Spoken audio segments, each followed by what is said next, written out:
blacks are the chosen race, what about white people? I would have to ask you that. What about white people? I'm asking. We're both human beings. Blood that runs through your veins is equally as red as the blood that runs through mine. Do you think you're in some way, shape, matter, or form superior to me? Of course. You are. So all black people are superior to white people? By God's own ordination, yes. Mm-hmm. Then why in our society, for example, is the black race or African Americans experiencing so many problems that they're experiencing? Well, you know the answer to that, and the... No, I don't. That's why I'm asking the question. The cynical tone in your voice doesn't erase the fact that you know.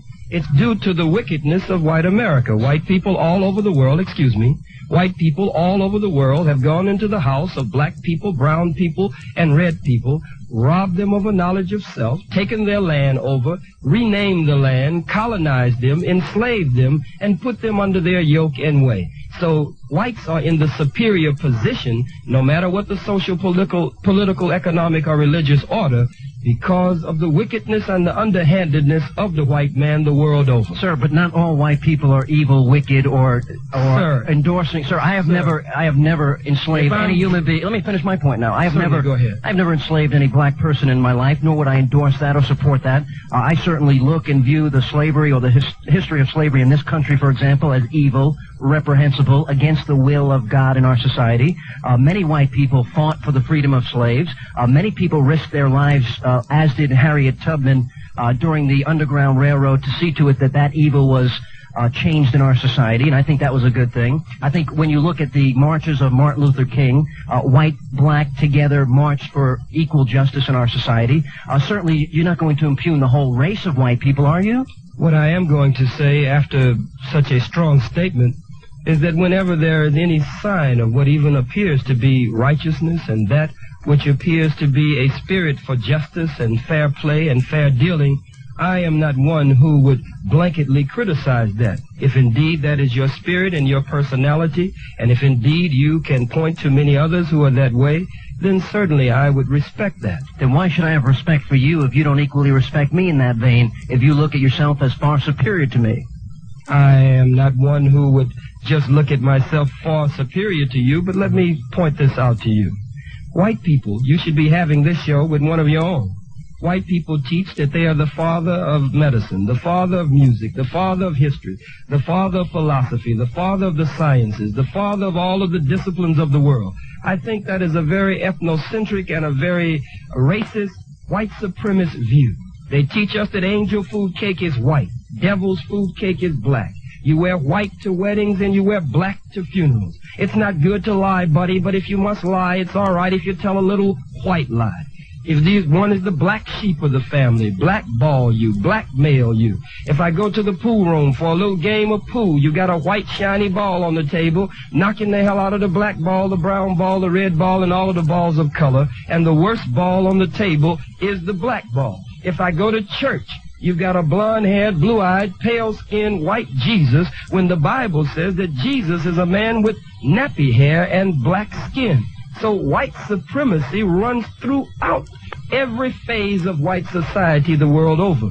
So my position on this show this morning is not to establish some grandiose and way out black supremacy, but to fight white supremacy and meet it head on. And do you think most Americans, especially white America, is racist and against you to the degree that you're... Of course, most white Americans What percentage would you say? The United States government boasts about the fact that it is a government where the majority rules and the minority has to go along with the majority. So what degree of Americans... And so if you have an overwhelming majority of white folks who are so fair and good-hearted in America, why haven't your overwhelming majority of white folks stepped forward to do something about the wretched condition of black people here in America? Oh, haven't we made some strides and turnabout? No strides since 1960, none at all. No, let me say why I mean that. I would like you to explain that. During Reconstruction here in America, there was a civil rights bill passed at that time.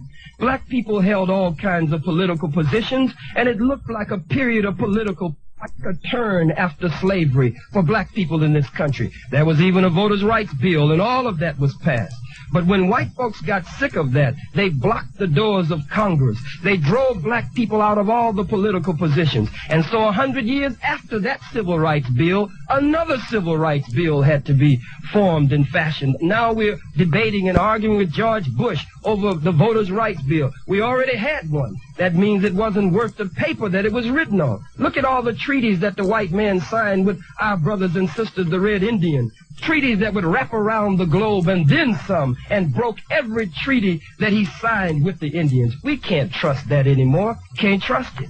Let me ask you this. Why is it then that so many... Let me ask you a question. Why is it then that so many African Americans today are making it in an inclusive society? Why are they becoming successful? Why are they prospering if America were as racist as you're describing it today? I'm talking about mainstreams like Oprah Winfrey, the multitude of talented black African American athletes in our society, the talented African American business people in our society, the Colin Powells, the Arsenio Halls, and the list, the Bill Cosbys, the list goes on and on and on. Are these all Uncle Toms? Have these people sold out? How would you describe and categorize these successful blacks in our society? These are very God-gifted and very talented black people. But they are also, Mr. Hannity, exceptions to the rule. They do not reflect, nor do they represent the poor, suffering masses of black people. Well, why aren't you there? Why aren't you there helping them instead of creating this animosity and hatred and race divisiveness? We create no animosity and hatred. It's not animosity. You're not creating animosity to white people listening to this program when you arrogantly step on your high horse and say that you're superior to whites? I'm not concerned with what white people think about what I'm saying on your program, nor am I concerned about what you say and what you think. But let me point this out to you. Yes, sir. Over 20 years ago, President Lyndon Baines Johnson organized the Kerner Commission. And the Kerner Commission, this prestigious, pristine presidential commission, was to go out and study throughout America and determine the main problems in America dealing with the races. They came back with conclusive proof to the president and to the White House that the number one problem in America today is white racism. They said there are two major situations here. Two Americas, one black and one white, separate and unequal.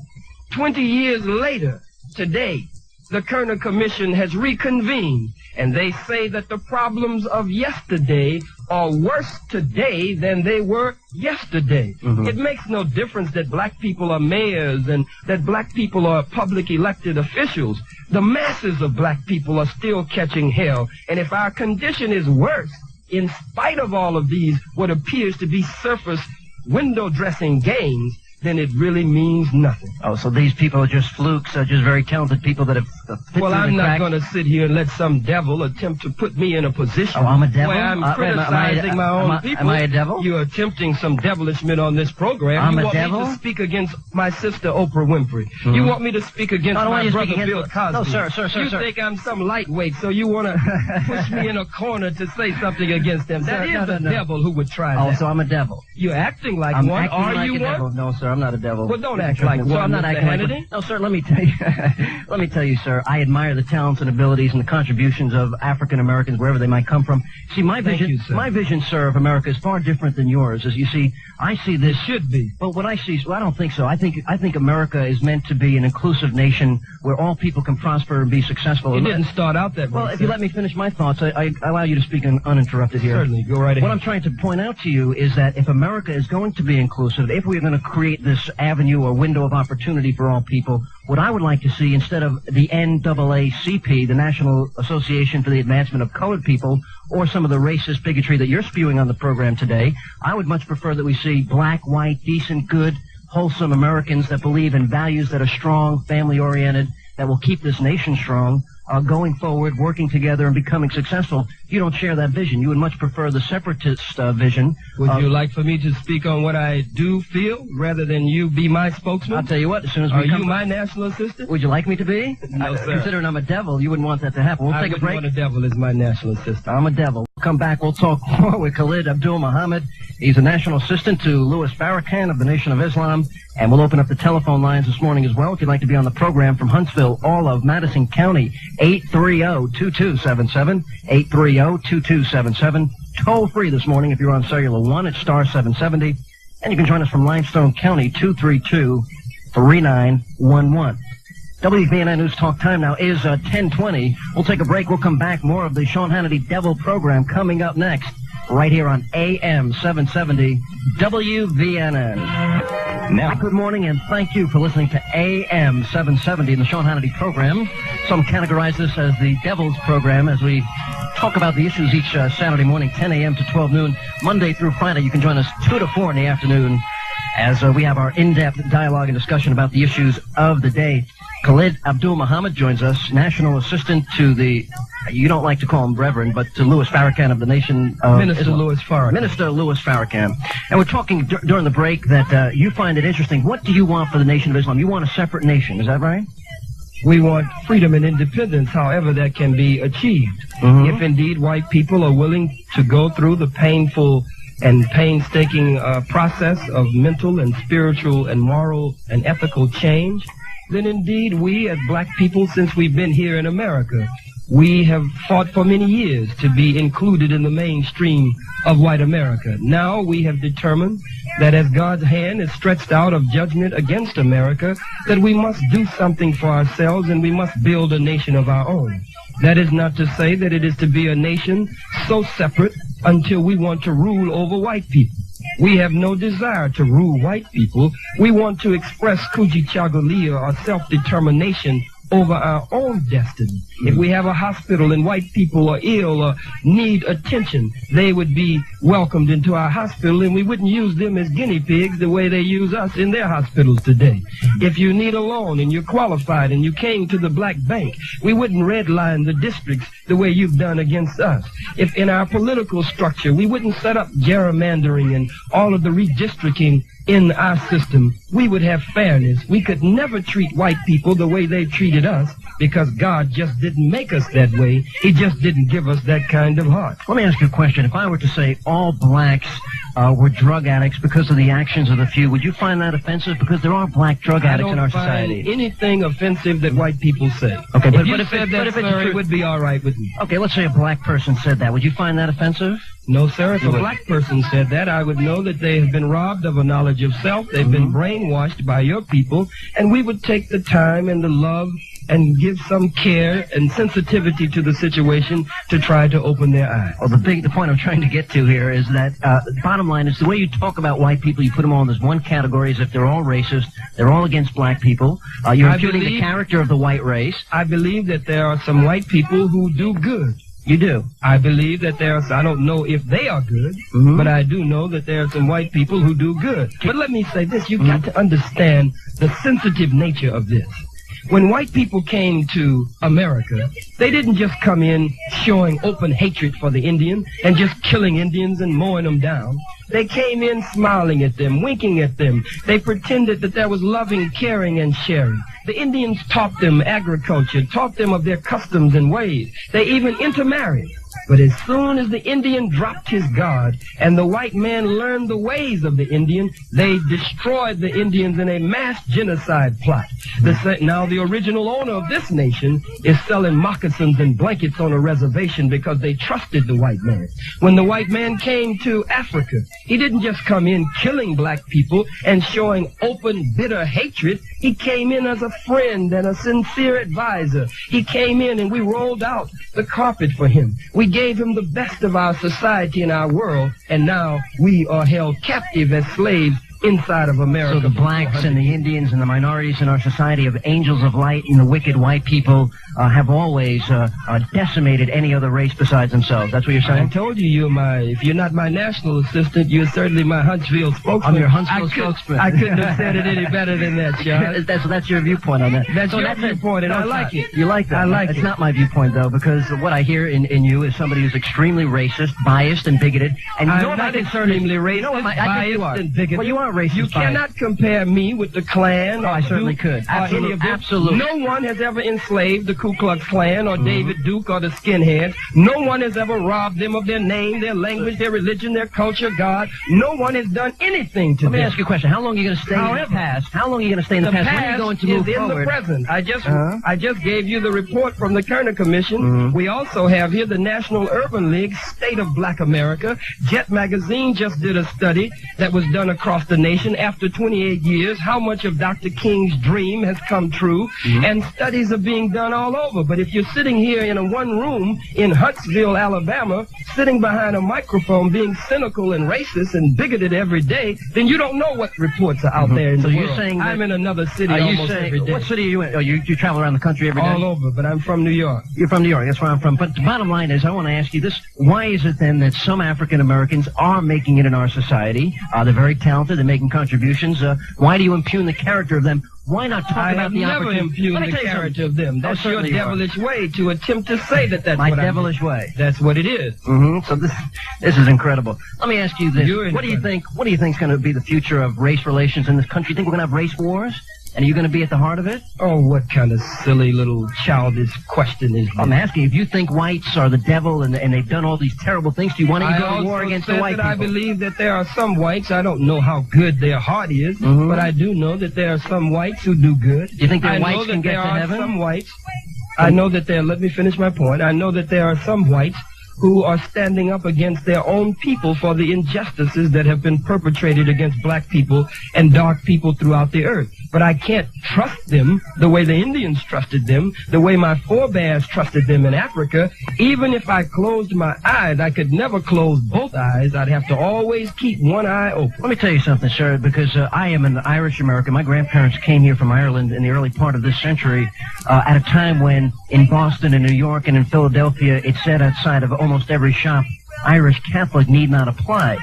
Within my family history, there is a large degree of racism and hatred and bigotedness that my family had to go through. That's white-on-white crime. Okay, and there's plenty of black-on-black crime in our inner cities today. Nothing to compare with the millions that white people have killed in their major wars. And you are blinding yourself to the truth, sir. The white mass murderers, the white serial killers, and the gays and blacks selling each other, blacks selling other blacks drugs and shooting each other's and drive-by shootings and Crips and Bloods. Robbed of a knowledge of self by white people. Oh, blaming white people for their problem. Blaming white people for their problem. When you take a people and completely destroy them, what else do you expect? Nobody ever destroyed you, but you murder millions of people and drop bombs. I've never hurted anybody, sir. I've never dropped a bomb on anybody, sir. You're trying to drop bombs on this radio sir, I'm not trying to drop bombs. You're just too light. You're bombastic little statements of devil. Come on out with it.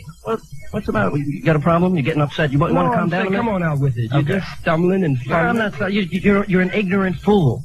We are ignorant fools, if I'm one, because you are certainly complimenting me. But I came in the spirit that you're giving me. I attempted to talk to you in the hall. To get you to turn this volume down, to let you know what my true spirit is. But I said you continue to conduct yourself as a devil. And I said to you, as long as you do that, that's what you'll get from me. Let's go now, if you want a more intelligent conversation and exchange, I will give you that. I'll tell you what, why don't you talk to the caller? Sean is a devil.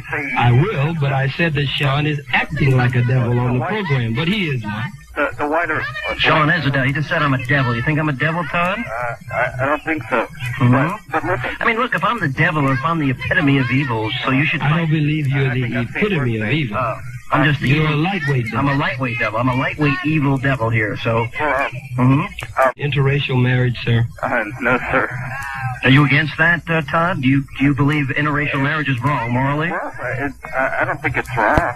Let me ask you, what do you think about what Khalid Muhammad is saying on the program today? Do you find it offensive? Do you find it shocking? Do you think he's going to be at the forefront of a major racial war? Are you going to be? Do you think he's going to be at the forefront of a racial war in our society? What do you think about the hatred that he's spewing?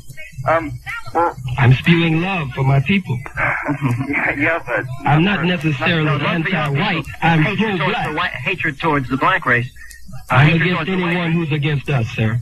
I'm not against you. I would like to see you being included. Why don't you conduct yourself much better? Sir, why don't you stop calling me a devil and evil and all these things? I think we'll get along that way. I will stop calling you. Sir, by your definition, it's a devil, sir. I don't go around calling you a devil. I've treated you respectfully on the program. Of course you have not. That's a lie. Todd, what do you think? Do you think this type of hatred, do you think that's going to create animosity between the races? What do you think about African Americans? Todd, have you heard hatred? That's the question. Todd, have you heard hatred? Did you hear me say that we don't want to rule over white people? We just want to rule ourselves? Did you hear him call white people evil? I called you evil. You also called white people and impugned the whole white race. You're a representative of the white race today. And every white... And a poor one at that. Every white person is a representative of the white race, and according to you, they're all racist. All are representatives, and some attempt to conduct themselves much better than you are today. Mm-hmm. What do you think about that, Todd? Well, I tell you, you know, he says that that the black race is superior and intellectually, you know, superior to suppressed. Mm-hmm. I really don't believe that. Who's superior, Todd? I don't think either one are superior. Nothing is equal in the universe, Todd. So he thinks blacks are superior to whites. Do you believe that? We're the father and mother of civilization. We're the father and mother of music and science and law and government and mathematics and morality and ethics. We're the father and mother of the disciplines of the earth, but now the history books and the textbooks all are lying that the white man has put out there. So what you're saying is that black people are just oppressed and lied on. If you relieve the oppression, you know, then they'll rise above. Well, the white man doesn't have to relieve the oppression. We're not asking him to do that. God is going to take the oppression and bondage and the yoke of bondage that the white man has placed on us off of us. We don't want to give him that much power that we have to sit around and wait for the white man to remove the oppression from us. Todd, thanks so much for the call. We appreciate Abdul Muhammad as we talk with this lightweight, devilish talk show host, Sean Hannity. Back to the phones we go. Bill from Huntsville, you're live on AM 770. Hello. Hi. Yeah, I'm white, and I'm a pastor of a church in Huntsville, and we spend a lot of time, lots and lots of time out in the streets of Huntsville, in the housing projects, and the streets deal a lot with young black Americans, and I feel in my heart as a Christian, as a pastor, that God really wants to do something amongst the black race. I see a lot of, just as Mr. Muhammad, as that his name says, I see a real breakdown in the home, a breakdown in the family, a total collapse. And I think personally the problem is illegitimacy. The problem is a moral collapse. And what I see as a Christian and what God is calling people to is taking responsibility for their lives. And the Bible calls people to repentance, not pointing the finger at other races. And I feel as a pastor that that the only reason that the Nation of Islam and demagogues like that have any voice at all and any power at all is the failure of the black church to preach the gospel of Jesus Christ in the neighborhoods and in the streets. And if they would do that, and call black people to take responsibility for their lives through the power of God, that the Nation of Islam would have no authority and no moral voice at all. That's what I feel. That's all I really got to say. If he wants to address that or answer that, he can. Okay, would you like to address that, Mr. Muhammad? No, sir. We can get to the next caller. I appreciate that. We got to take a break. We'll come back. One open line, 232-3911. If you'd like to be on the program today, 232-3911. We'll take a break. We'll come back. Good morning, and thank you for listening to AM 770 in the Sean Hannity program. We're here live Monday through Friday, 2 to 4 in the afternoon, Saturday, 10 a.m. till 12 noon as we talk about the issues of the day. Khalid Abdul Muhammad joins us, National Assistant to the Minister Louis Farrakhan. And we're taking your telephone calls this morning, 232-3911. Reverend Farrakhan has said on occasions that Judaism is a gutter religion. Do you believe that? Minister Farrakhan has never said that Judaism is a gutter religion. I heard it myself on Bill Donahue. No, you heard it out of context. What he said exactly, I was present. He said, now that nation of Israel has not had any peace in 40 years and will not have any peace as long as it is structured on injustice and as long as, in paraphrasing, a people have been displaced and dispossessed from their homeland. He says, while you shield your dirty religion. Now, what he was referring to, sir, was he never mentioned Judaism anywhere in the entire speech. He never said Judaism. He never mentioned it. He was saying that if the world of Christianity would practice Christianity, the world would be a better place rather than professing it. As the gentleman said in a convoluted way, the previous caller, if the world of Islam would practice Islam and not just preach it, the world would be a better place.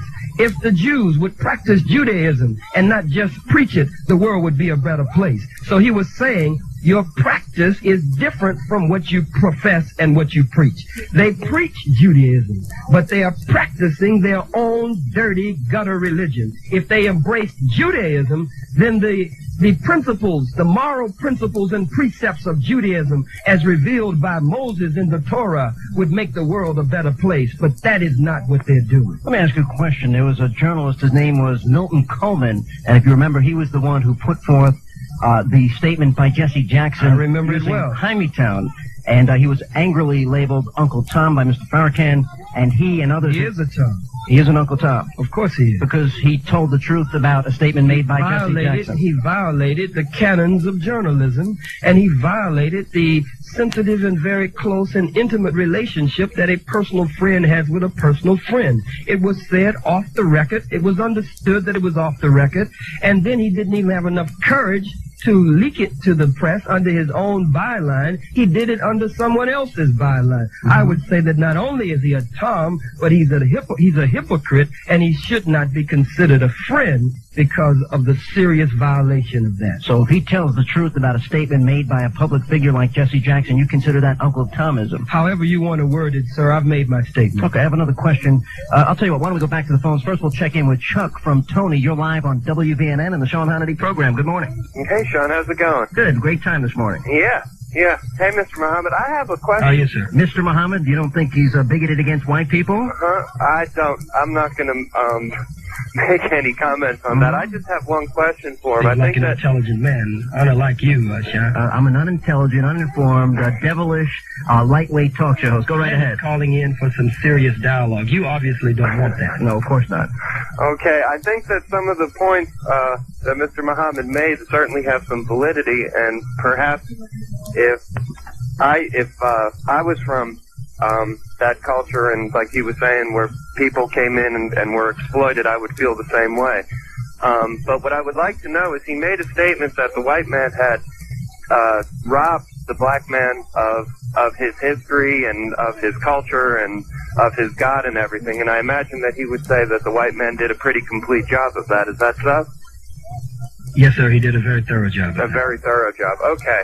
Well, then what I'd like to ask is, if that's the case, and the history has been totally obliterated, how do you assert that the statements about being the father of medicine and the father of culture and all this things that you're claiming that the Afrocentric type of thought, where does that information come from if the white man had done such a thorough job of obliterating it? There's obviously wouldn't be any records of it. No, sir. You're misunderstanding the process. Okay. What we have to understand here is that we're looking at America, and we should see America as a room. And the slaves are here in this room between these four walls, robbed of their name, their language, their religion, their culture, their God, their folkways, ways, and norms. But nothing was changed outside of this room. The manuscripts are still there. The Meddu Neter, or the holy writings, or the hieroglyphics on the walls, still there. The texts from the ancient writings are still available, but they were not made available to the slave inside of America. If the slave were caught even reading, the slave was beaten severely or killed, or his tongue was cut out. Anything that showed the slave beginning to reach out, as Dr. Haley pointed out in his great work, Roots, which was just a mild version, any sign of trying to learn and to hook back up with our ancient past was destroyed inside of America. But now we have black people that travel all over the world, scholars and scientists who are digging at the manuscripts and in and out of the great temples of higher learning and enlightenment of the world and reading the hieroglyphics, and this wisdom has come to us, and also God has raised a man in our midst, the most honorable Elijah Muhammad, and now the honorable Minister Louis Farrakhan. Let me ask you a question. Can white people get to heaven? Do you look at that as a possibility? I don't know, sir. I'm asking, does your religion teach that in any way, shape, or form? What do you mean, sir? Can only black people make it to heaven is what I'm asking? We believe that any person that performs a righteous deed, that God does not ignore the righteous deed of any doer, no matter what their color is. We believe that God is more interested in the righteousness of the person than in the color of the person. It just so happens, sir, that white people have been the #1 perpetrators of all of these things that we have mentioned on this program. Have you met many throughout the earth? Have you met many righteous white people in your life? I haven't met one, sir. You haven't met one? Not in your entire life? Would you like to introduce me to one? I would be happy to meet one. I think you're looking at one, but you think I'm a devil, so that's okay. If you can find one anywhere, I'd be happy to meet you. You've never met, and most black people, are they righteous in your view? Most of the ones you've met? All black people are righteous by nature. Oh, okay. So this is learned behavior. These are the circumstances of 400 years of slavery, suffering, and death. Mm-hmm. These are 400 years of being manipulated and destroyed as a people. This is not the true nature of black people. No. So the black people are righteous and the white people are devils. Well, everything that is in the hands of black people to do evil with, white people put it in their hands. The guns you make, the drugs come in on trucks and trains and boats and planes. We don't even have a canoe. Mm-hmm. We're failing chemistry, most of us, because you didn't let us read for a long time, so we're not the ones making up all of these drugs. Well, the one thing that we're not doing is we're not lighting the pipes and we're not injecting it into people's veins. There's a personal choice that you totally negate. No, sir, there's no personal choice when you robbed me completely of a knowledge of myself and made me deaf, dumb, and blind. Take away all responsibility for your own life. Took it all away because for 400 years on the plantation, the slave had no responsibility. We're going to live in the past slave forever. Was conditioned, well, that is according to the leading psychiatrists and psychologists, there's a carryover today in that psyche and that thinking. The problem is not with the crack, Mr. Hannity. The problem is with the cracker. And what about the person that takes the match and lights the crack, be he black or white? He doesn't have any choice? He's a deaf, dumb, and blind person who has been robbed of a knowledge of self. So a righteous, deaf, dumb, and blind black person that does that is a fool. As the pastor said earlier, in a convoluted sort of way, this is a form of illegitimacy. This is a people who have been strayed from the way of God and who have been robbed of a knowledge of self. So they have to be made whole again because this society has corrupted them. What a great thing. Take away all responsibility for your life. If you're lighting a crack pile, blame the slavery argument from 400 years ago. The problem is with the cracker. I think the problem is the lack of taking responsibility for one's life. If you light that crack vial, that's your problem, and you can blame white people all you want for that, sir. Nor would I, sir, and I would encourage everyone not to. Chuck will give you a final thought here. We're going to move on. Any other thoughts today? Yes, I understand Mr. Muhammad's viewpoint on being robbed, so to speak, of culture by certain European powers.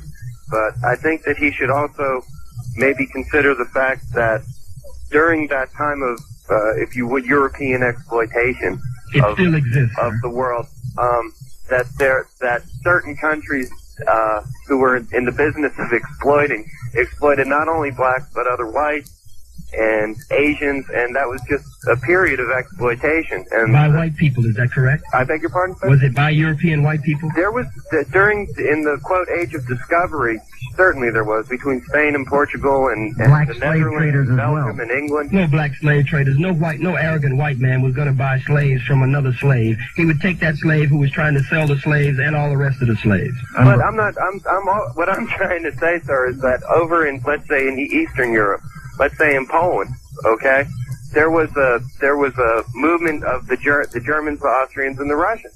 Yes, sir. And they moved into Poland and they dismantled the country. And they robbed that people of their culture. White people robbing white people. Certainly. Yes, sir. I certainly. And there were wars in Africa where black people would exploit other black people. Well, a war is different from slavery, colonialism, and exploitation and misuse and abuse. Well, if it's a quote unjust war, if it's a war of exploitation, then it's exploitation. Exploitation in any color is no good at all, sir. Right. Okay. As long as we're clear on that it's not. We're just talking about the number one robber, the number one raper and lyncher and liar and exploiter. And that is the white person. Yes, sir. Continues to this day. We're going to move on. Chuck, thanks for your call this afternoon. We appreciate it. Jolie from Hartselle, first-time caller. You're live on WVNN and the Sean Hannity program. Good morning. Yes, I only have really one thing to say. Yes? I think that both of you need to calm down and talk like civilized people. I'm civilized. I'm not calling another person a devil and evil and a lightweight. I understand that, but listen, the only way anyone can get along with someone else is to let them say their piece. Everyone has their own opinion on everything. Okay?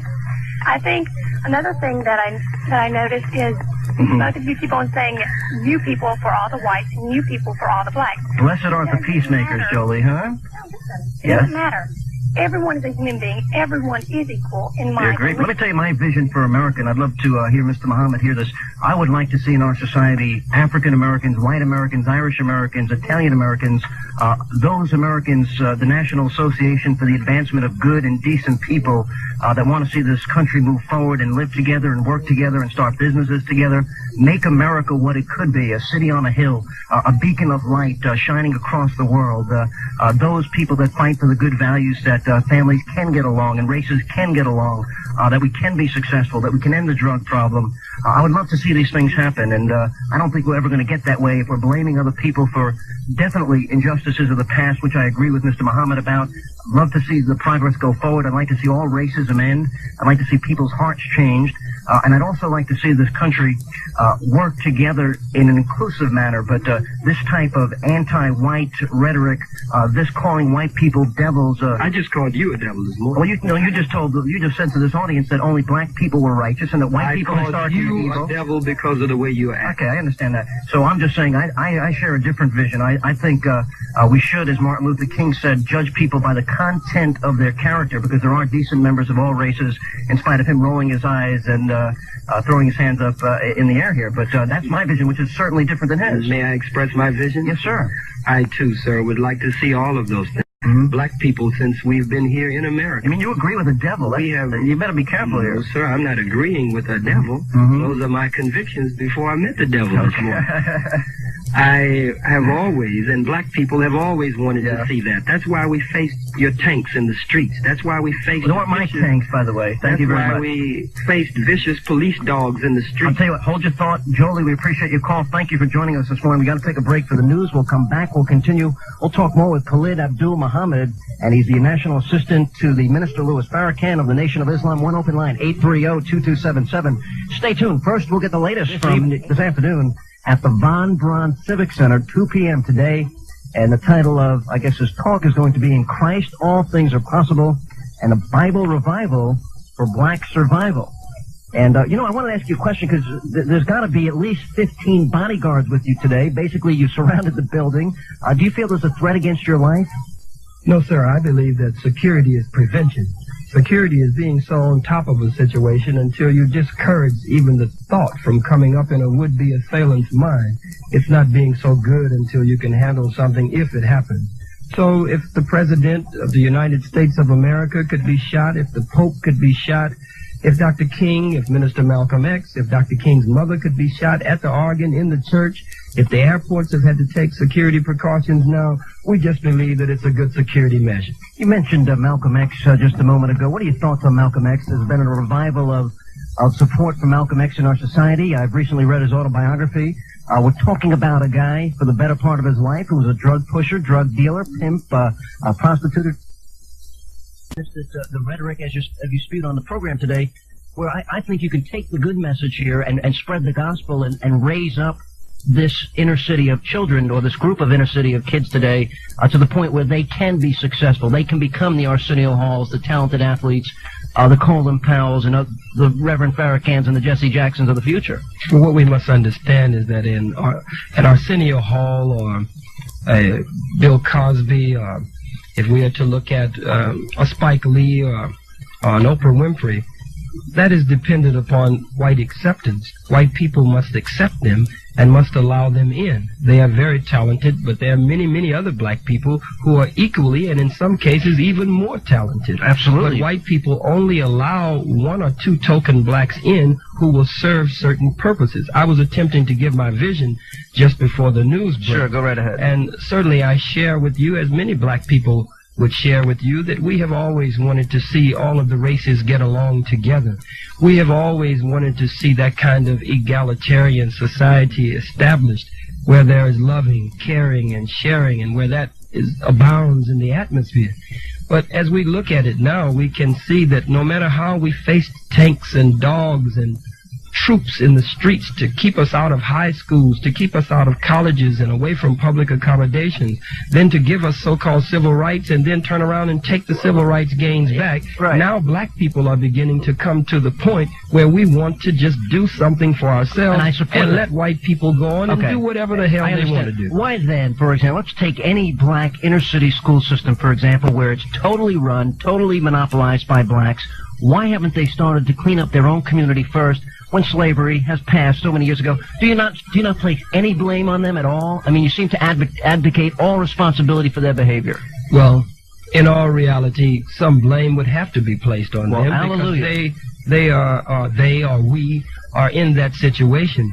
The scripture says in Hosea, my people are destroyed for a lack of knowledge. But it goes on to say, because they have rejected knowledge. Well, there is no insight. The people perish, too. But when a people... That's absolutely correct. And no correct. vision, that's right. When a people are put at such a disadvantage, Mr. Hannity, when people have to deal with disenfranchisement and being displaced and dispossessed and robbed completely of a knowledge of self and the power of their own being, they don't always make the right choices or decisions.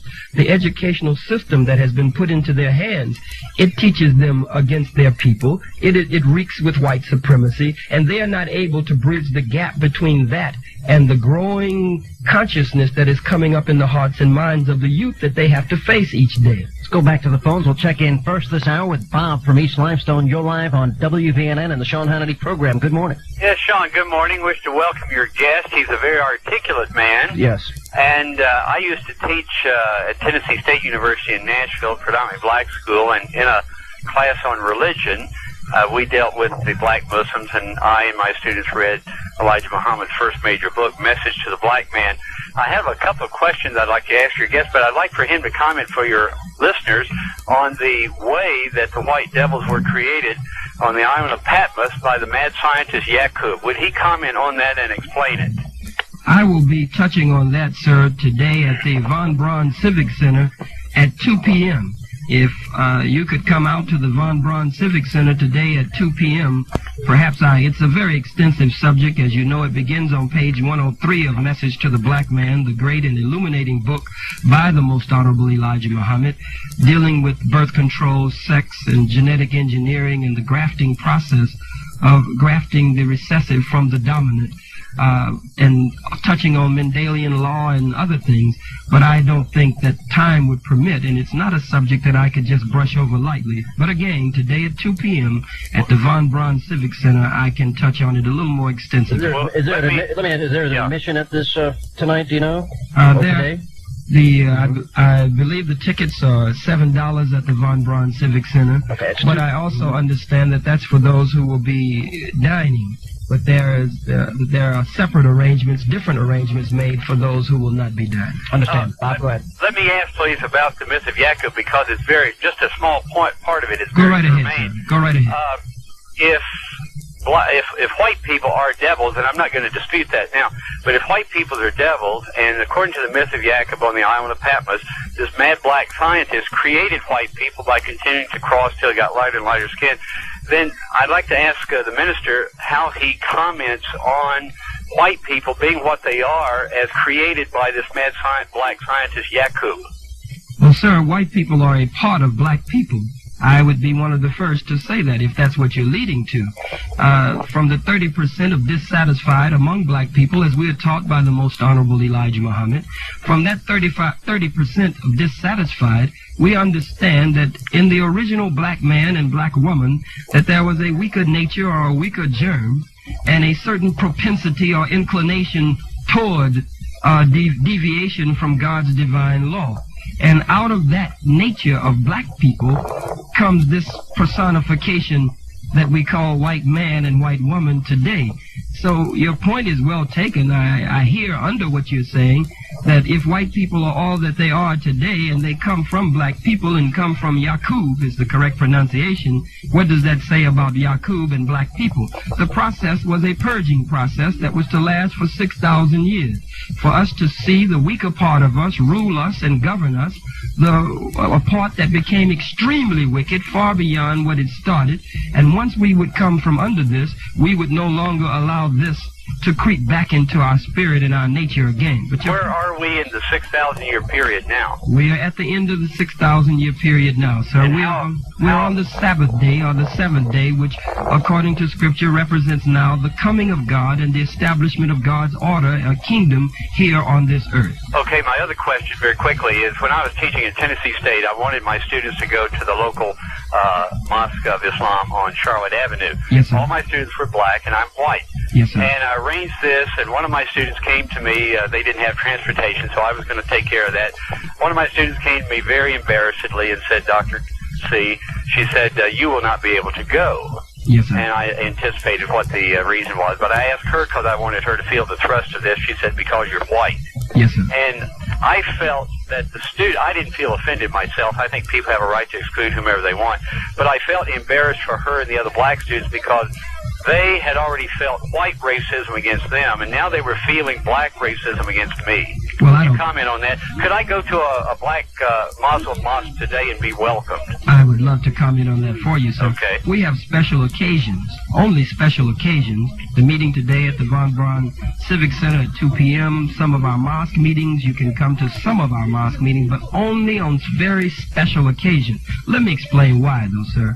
The reason is because black people, again, have been so robbed of a knowledge of self, and as the scripture says, so spoiled as a people by the oppressor. And while we're trying to scrub up and clean up, so we close those meetings to the rest of the world until we can come out a polished people that God would be pleased with. So we certainly could not have you, sir, sitting in all of our meetings. Psychologically, black people tend to not listen to the message when whites are present as hard or as intently as they normally would. They're too busy worrying about what you're thinking about what the minister or the speaker is saying. So we have reasons, sir, for our meetings and our mosque events and why we do them that way. Thanks so much for your call this morning. We appreciate your input on the program. Let's go back to the phones. We'll check in next. Carolyn, first-time caller from Huntsville. You're live on WVNN and the Sean Hannity program. Good morning. Good morning, Sean. I would like to say that I was just listening to the last caller, and a lot on what I was going to comment about, and it was that what we're suffering from here is the masses of black people are suffering from a knowledge of self, as well as the masses of white people are suffering from a knowledge of self. And I think Brother Minister Dr. Khalid Muhammad did a very beautiful job in explaining that, because I wanted him to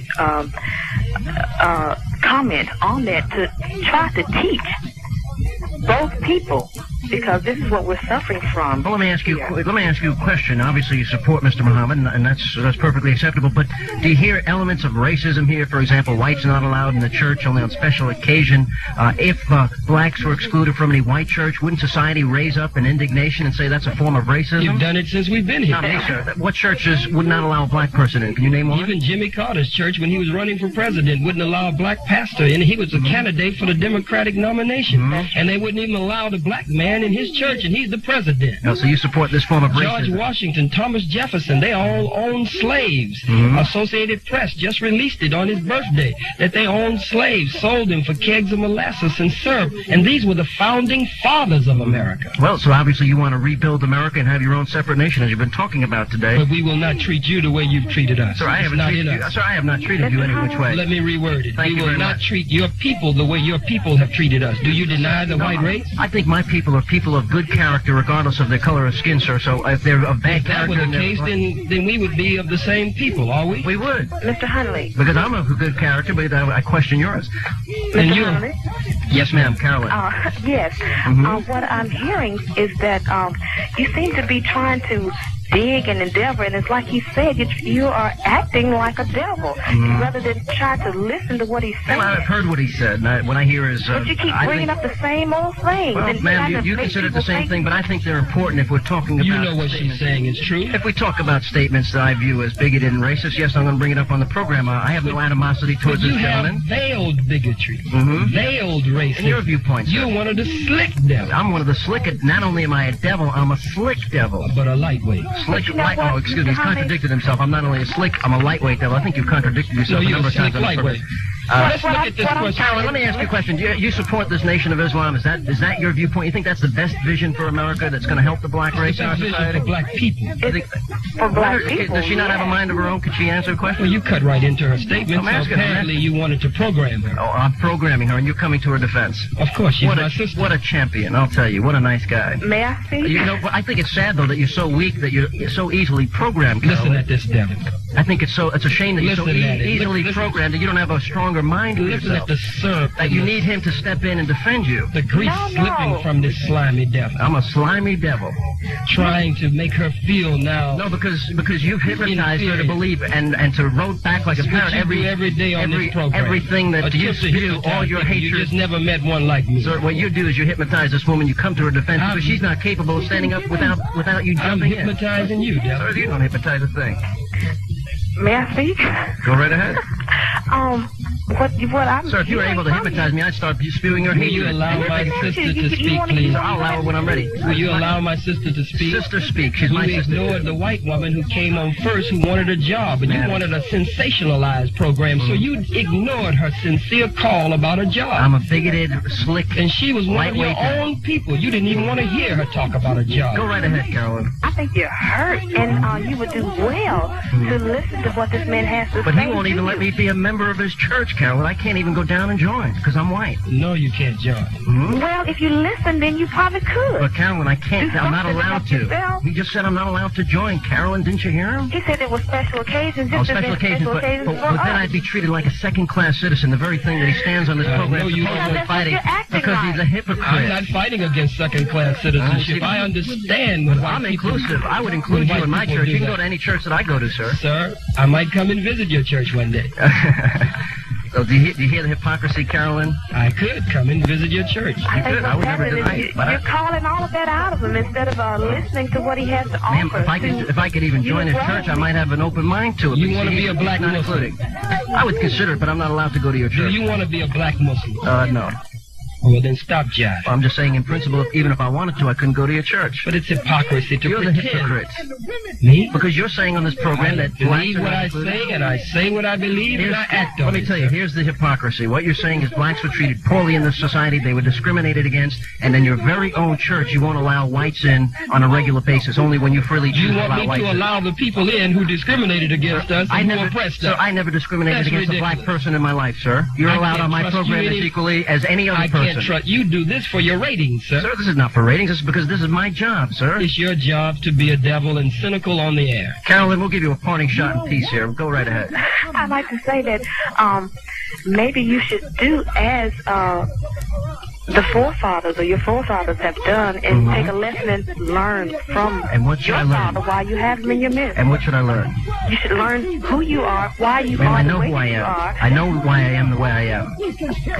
Obviously, you're not acting the way, so you need to take another You don't like the way... Well, I'll tell you what, you just keep studying and you keep roting back like a little parrot. You're a good hypnotized sergeant, just like all his little quiet bodyguards are here. They mimic, they talk just like Louis Farrakhan, they dress like Louis Farrakhan. They all want to be Louis Farrakhan. And we all love Louis Farrakhan. And you're all wannabe. You want to be just like Louis Farrakhan Jr. In some areas, if you had him on your program, you would have a much better dialogue and communication. He's a much more erudite man. He's much more calm in terms of how he would represent himself and what we teach. But I'm one of the flamethrowers that goes out in front of him. I don't like the vicious attacks against him, so I come out with power and force to defend him. And modesty, too. Peter from Huntsville, you're live on WVNN on the Sean Hannity program. Good morning. Good morning. How are you? Good, sir. How are you today? Doing good. Well, let's get to the point. Come on, we got a break coming up here. There we go. What I wanted to say was this. First of all, I do agree in some areas with your guest, Mr. Muhammad. Yes, sir. As far as the responsibility of black people for lifting themselves up, so to speak, by their bootstraps. As I have said, I support that as well, and I also speak out against the morally reprehensible history of racism and oppression and slavery that was the history of this country, too. Yes. Although he fails to hear that part. But I hear you, sir. We as black people must begin to move away from the history of the past of racism, accept it as it is, and still move on with our lives and develop ourselves Mr. Muhammad said that the black family is broken down in our society. That is so true. I have to applaud, though, his group for their efforts in the inner cities, in the larger cities in this country, because you cannot find the educated black person who has made it in the white man's society to go back in return to where he came from to help his people. So the Nation of Islam has my vote and my support to continue in its efforts. Okay, you're gonna go to the Von Braun Civic Center this afternoon, 2 p.m.? Unfortunately not. I have a 1 o'clock appointment that will keep me away from it. But in the event that I do have some time, I will stop by. Please do, sir. Also, I want to say this to both of you. Please, there is a book on the market now by Shelby Steele, a black author, and the name of the book is The Content of Our Character. And it is very good for not only black people but white people, so that we can realize who we are from a individual standpoint as opposed to a racial standpoint. Sir, I share the vision, as I mentioned earlier on the program. I think blacks and whites can make it in a society if we judge people by the content of the character. Certainly we'll have black racists and white racists and white supremacists and black supremacists, but in an inclusive society that is God-fearing and God-believing, I think it's possible to overcome all evil. I believe, let me make a quick statement here. I believe that there are many white people who would say the same thing that Mr. Hannity has said. As long as black people are willing to follow the rules, the regulations, and the laws that white people have already set up, as long as we're willing to go along with what's been going on, then white people will get along with us fairly well. But when we stand up and express self-determination, as one of the Supreme Court justices, Thurgood Marshall, who was with the Supreme Court, said, he said the Ku Klux Klan no longer wears just white sheets. He said they now wear blue uniforms and black robes. So he even felt racism high up in the Supreme Court. We find this all over. The last point here, reverse racism. We keep hearing that on the program. If someone is able to come into your home and kick the door down with their weapons in their hand, rob everybody in the house and rape everybody in the house, and on their way out of the door you trick them down and take their gun from them and put their gun to their head, does that make you a reverse robber and a reverse rapist? If the slave is able to take the whip from the slave master and start beating the slave master with his own whip that he's been beating him with for 400 years, does that make the slave now a reverse slave master? It's ridiculous. We'll take a break. We'll come back. Peter, thank you so much for your call this afternoon. Opens up a line, 830-2277. Toll free this morning if you're on cellular 1 at star 770. Abdul Muhammad, National Assistant to Minister Louis Farrakhan of the Nation of Islam. And we're taking your telephone calls this afternoon. When lines are available, we'll let you know. Go right back to the phones. We'll check in next. Tim from Athens, first-time caller. Go live on AM 770 in the Sean Hannity program. Good morning. Hey, Sean, I appreciate you letting me speak today. Appreciate you being on the program. Thank you. You are the voice of Alabama. Mr. Muhammad seems to be the voice to black people. Yes, sir. I wish I was the voice to good and decent Americans, regardless of the color of their skin. Well, there's a lot of decent Americans out here listening to what you have to say, and they hear what he says, too, and we can tell who the real hate group really is. I haven't heard of anything but animosity coming from Mr. Muhammad, stirring up animosity among white people. I just was wondering, he said he's going to be at the Civic Center today. I wonder if the Ku Klux Klan was to try to get a meeting there at the Civic Center. I wonder if they'd be able to do that. It seems that David Duke, Pat Buchanan, everywhere they go, they get smear campaigns, riots, protesting. Don't you think David Duke, though, is a Nazi? Don't you think the Ku Klux Klan is evil? I think that Muhammad is speaking evil towards He asked you a question about David Duke and the Ku Klux Klan. Answer the question. He asked you a question about David Duke and the Klan. I do not think Mr. Duke is evil. I think he has a lot of good... Mr. Duke won 65% of the white church-going Protestant vote in his state.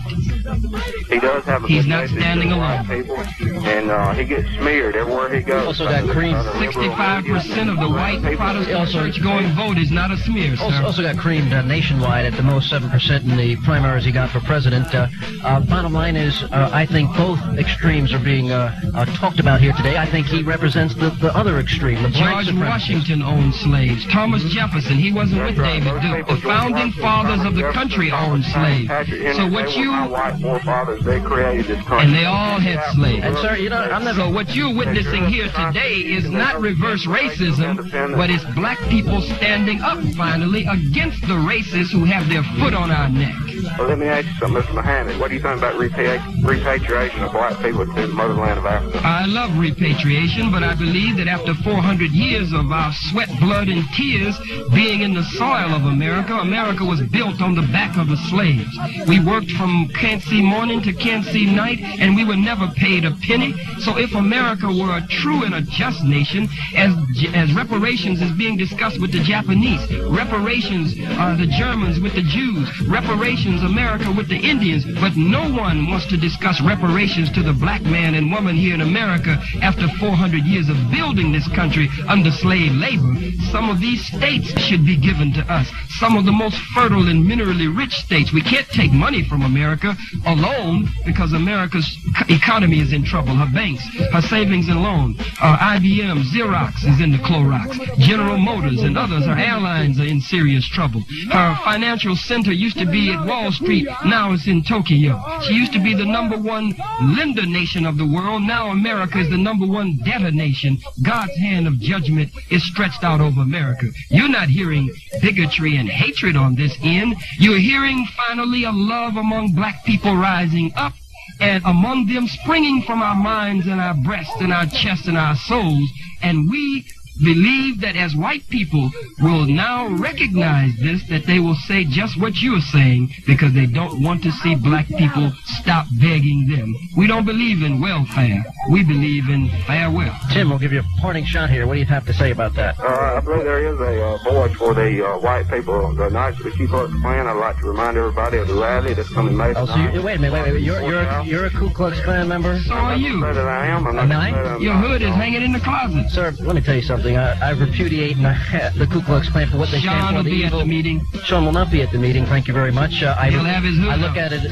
Well, you're playing cute today. You're having a good time. I think, sir, you're the biggest racist I have ever had on the program. So we think equally the same of each other. Tim, thanks for joining us. Appreciate your input. You like racist means I love my race, and that's what I am. Okay, as a violinist, or as the Ku Klux Klan is a racist organization, so are you. That's good. I'm glad you admit it. But I don't love my race over another race to oppress another race. Sir, now Again, we don't want to oppress white folks. Sir, you're a liar. We just want to rule ourselves. Okay. We don't want to rule your people. All right, we'll move on. We'll check in. Roger from Huntsville, first-time caller. You're live on WVNN and the Sean Hannity program. Good morning. Hey, Sean, how you doing? Good, sir. Hey, just a couple of comments. I didn't want to ask the good doctor anything, because I've been listening to him. But, you can get a cause and get any people to back you up, that's downtrodden or think they're part of that cause. Now, I'd like to know, and like I say, I don't want to comment or anything, but I wonder what his finances are. I wonder if he'd be willing to make those public, Well, they certainly have an army of people protecting him here today, and I'm sure somebody's paying for it. How do you survive financially, Mr. Muhammad? Well, let's let this gentleman finish, and I'll answer both of you. Well, that was my only question, really. Like I said, I didn't care if you comment or not, because he just wanted to cast aspersion. He didn't want an answer. Oh. But it's just like Jim Baker. He had a lot of followers. And how many people total? We have about 50. Jim Baker was white, sir. So what? He just got a cause. I don't care if he's white, black, blue, or whatever. All right, thanks so much. Cause and he found a cause, and he found a way not to have to work for a living. What do you think about the comments being made here by Mr. Muhammad? Do they scare you? Do you think he's a racist? What do you think? No, they don't scare me. Let me ask him the question. Let the man. We let your person answer. Let this man answer the question. You're trying to lead this. Sir, do you think this person is capable of violence when he talks about this rhetoric against the white race? We've never had any. There no. In all of our years in America, we don't carry guns. We don't carry knives. We don't carry weapons.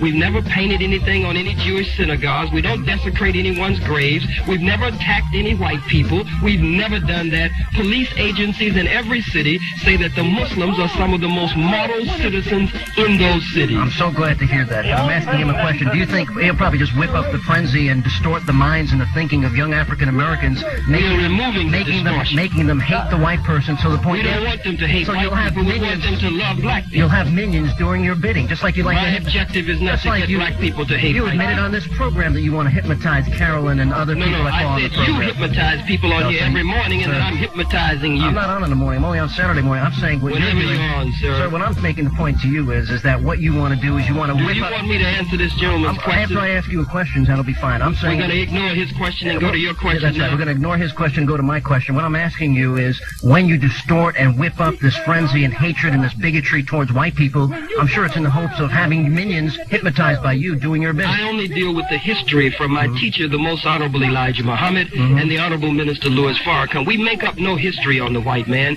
His history is written in blood, sir. Okay, we'll give Roger a parting shot. Roger, you still there? Me off? No, I did not cut him off. Right. Roger, you there? The only thing I want to answer your question about my funds and finance. Please, go right ahead. The thing that bothers me is that the young black that does listen to him will become so much involved in this that he'll lose sight of really what he's got to do to be successful in America. I think that's true. I think what it does is it whips their minds up into a frenzy. I don't think many young blacks believe they have any future in America.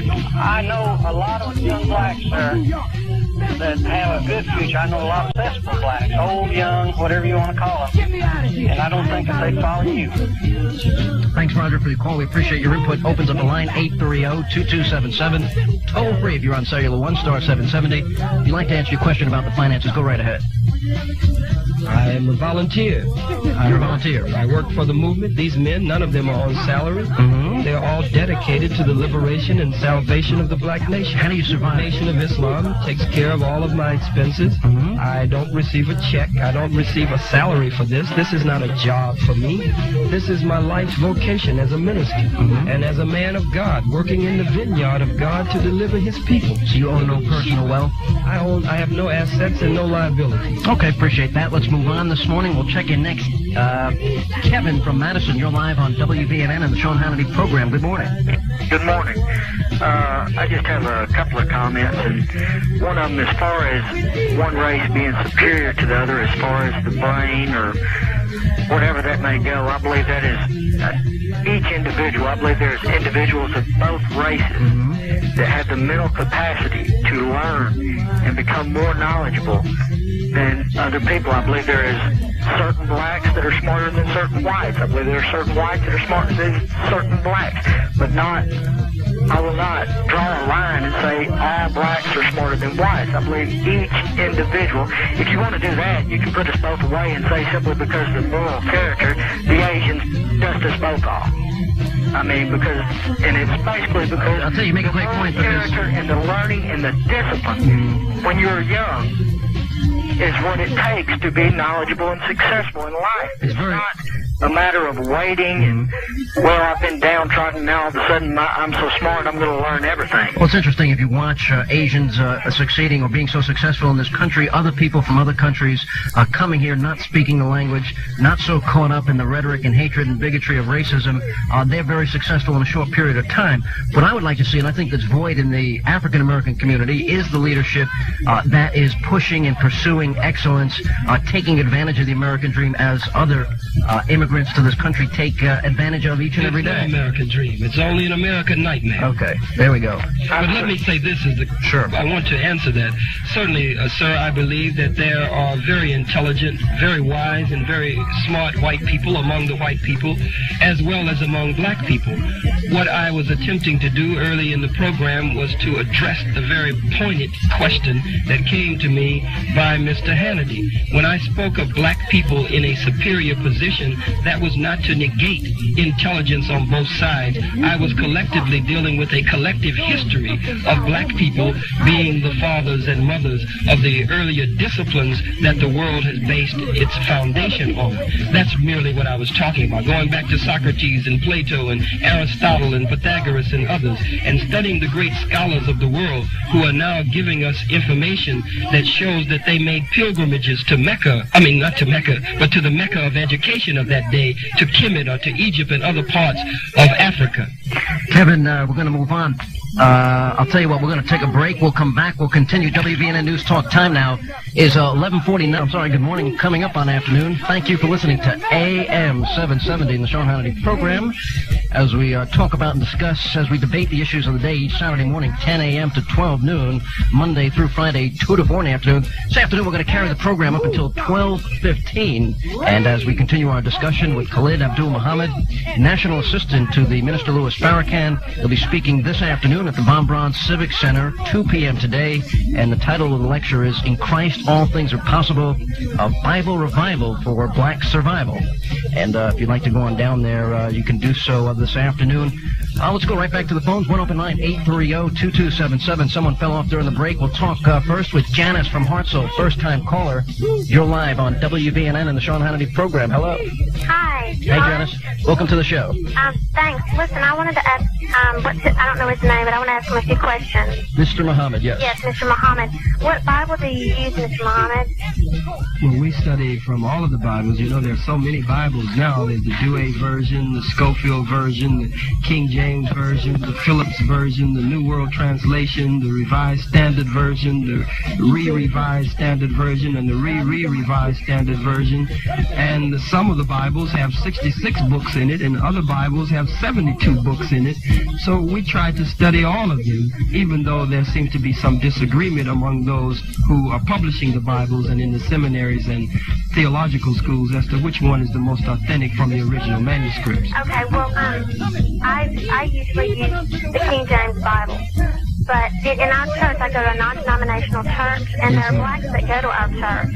There's, and I realize that there is a lot of racism still going on these days, as much as ever. And I am totally opposed to that. That is totally wrong.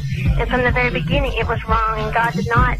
That, we are created equally. God created us equally, and that is wrong. But I do believe that vengeance is God's, and for you to take the wrath out yourself against white people for what used to happen, I think that, we have to forgive others for what they do to us. That is scriptural also. And if we don't forgive others, God's not going to forgive us. And I kind of feel like, you don't. We have no vengeance program against white people, ma'am. I feel like you have this something against white people. That's the way that I know the way that they treated you. And what is going on today, but I have spoken of no vengeance program. You had a white man, a devil, that just came into the studio with an army sweatshirt on and all kinds of arsenal insignia on his vehicle with his hands in his pocket. Big devil said he came in just to see the face of the one who's on the radio. Well, what just happened? Just let me clarify here. Somebody did walk into the back of the studio to see Mr. Muhammad's face. How did he get past those 15 guards is what I want to know. I told them that he worked for the station, and I told them not to stop anyone that was coming back and forth in here to conduct business here at the station. I told everyone to lock the door.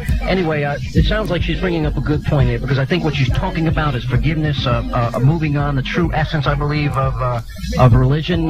There's no validity to this. Sounds like a decent-hearted human being here. I can find nothing in what the young lady, in nothing that she has said that would cause me to attack her.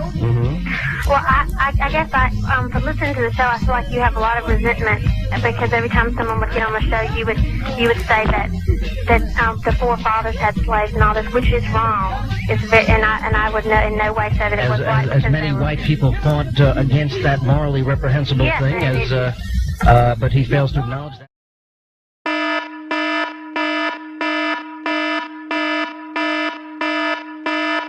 Of course, only black people are righteous. Only a handful of whites have done that. The overwhelming majority are not of that same thing. And there still is a lot of racism going on today. But I do feel like you, being such a leader that you are, you can have a very big influence to get that not to be so anymore. You can also influence that you have to forgive the white people that did that to you. And I think you, ma'am, and Mr. Hannity here, if you are sincere, can play a major role among your own people to get them to stop that. Maybe you can invite us to your church on a regular basis. That would be a good start. I would think that it is not for you to be at our church, but to go to the many white churches. Well, why can't white and black? Why won't you let me in your church? Go to that 65% of white church-going Protestant Christians. Not my church, sir. Who voted for David Duke. I want to join your church, but you won't let me. I changed my mind. I want to join your church. I want to express something to this young lady. You won't let me, though. No, sir, that's correct. I will not. Because you're a racist. I believe in my race and I love my race, I'm not prejudiced. Prejudice means when you study the etymological root to prejudge. We're not prejudging white people. Well, why don't you let me in your church? We've been under you for 400 years, and I've been on radio with you this morning. A little tired. I don't have to prejudge you. 400 years. Acted like a devil for the past 2 hours. 2 hours. So I don't have to prejudge you. But I want to make a statement to the young ladies. Slick, lightweight devil. You got those two other adjectives. Statement is, Okay, Sean, let me hear what you whenever you go to any hospital or clinic or doctor, the doctor in medical science must make a complete case study, must get a case history. And from that case history, he will ask the patient or she will ask the patient certain questions to determine in the case history what have been the actual symptoms. Once you have the case history, then you can properly diagnose the cure. In order for there to be any harmony, if it is at all God's will, between the races, young lady, if there's to be any harmony, it must be based on justice and it must be based on truth. So we must first of all find out what the case history is. Find out in our diagnosis how things got this way, and then go to the root of it and try to cure it from the root. Otherwise, we will have recurring effects. Total peace. It says that in the Bible it's going to get worse and worse. I respect that. I respect it. But I know You got done telling me before, after I repudiated him, that I had my Klan hat in the closet. You in spite of my vision for America. You continue to harangue me. Perhaps you didn't call people devils and slick and all this sort of thing. If you weren't so derogatory and mean-spirited. You that. I didn't call this young lady that because she's not calling in that spirit. Janice, appreciate your call this afternoon. It is now afternoon. We appreciate you joining us. Let's go back to the phones. John from Huntsville, first-time caller. You're live on WVNN and the Sean Hannity program. Good afternoon. Well, good afternoon. I sure am glad we have a 5-second delay. Me too. This has been one of the more amusing conversations I've listened to in a long time. Good. We're glad you find it amusing. What's your point today? Well, the point is that you are definitely revealing your susceptibility to being baited without any doubt. You've got some guilt feelings somewhere here. Now, I'm not a psychiatrist. Who are you talking to, me or Mr. Muhammad? I have guilt feelings about what, sir? What about being what? Sir, let me ask you, do you have a degree in psychology? Do you have the ability to read one's mind? I mean, what makes you so able to ascertain? What makes you are a practitioner of what? A professional of what, sir? A professional of what? Medical science. Medical science. I don't believe you. I don't believe you. Well, then you I feel sorry for you if you don't. Okay, so what's the point, sir? What's the deep dark? I want to ask you a question because you just made an allegation against me. What's the deep dark secret? What am I hiding today?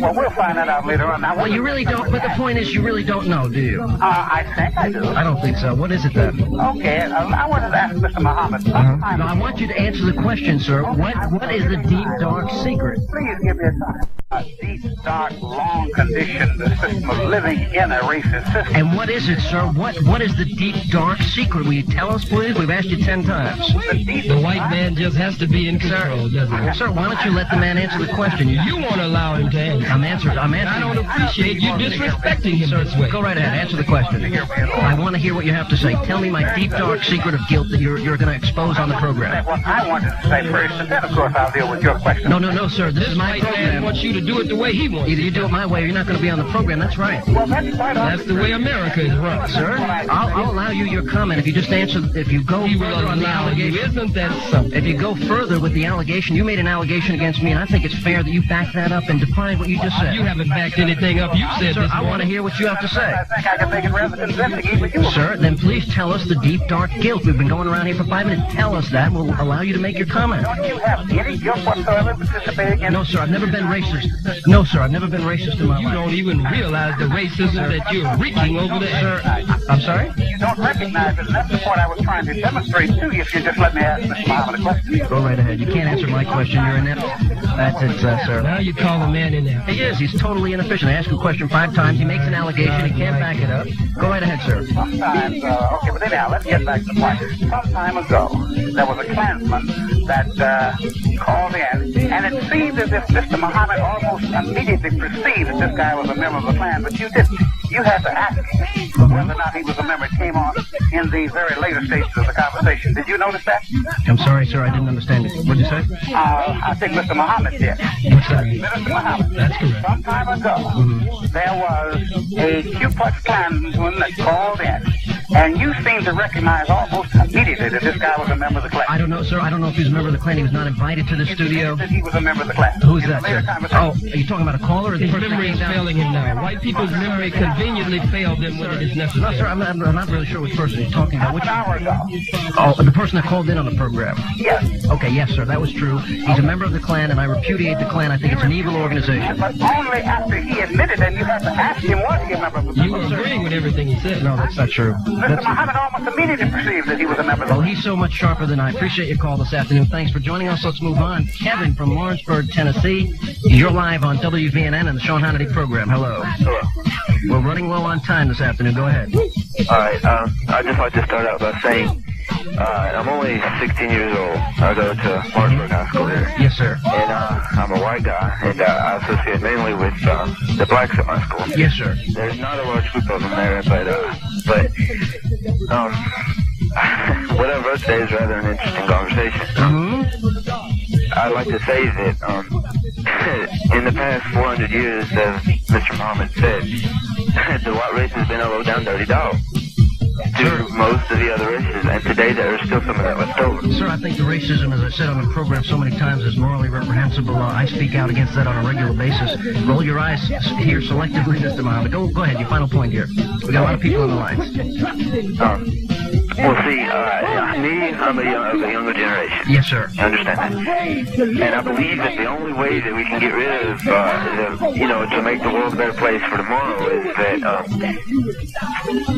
just forget about what we've done in the past and just let us, You think they're living in the past? Is that what you're saying? They're bringing up things that long should be forgotten? We should now go forward? He's quite capable of saying whatever he means. You don't have to tell him what he means. For the purposes of time, I'm trying to get him to... You're trying to get him for the purposes of time to say what you want him to say, sir. Sir, he can speak for himself. Go right ahead, sir. Alright. And now that we got one other race coming in, the black race, I mean, right. There's nothing wrong with standing up for what you believe in. Oh, okay, so you support what he's saying here today? You don't he hasn't heard me say anything against. If you are one of the young whites and you're 16,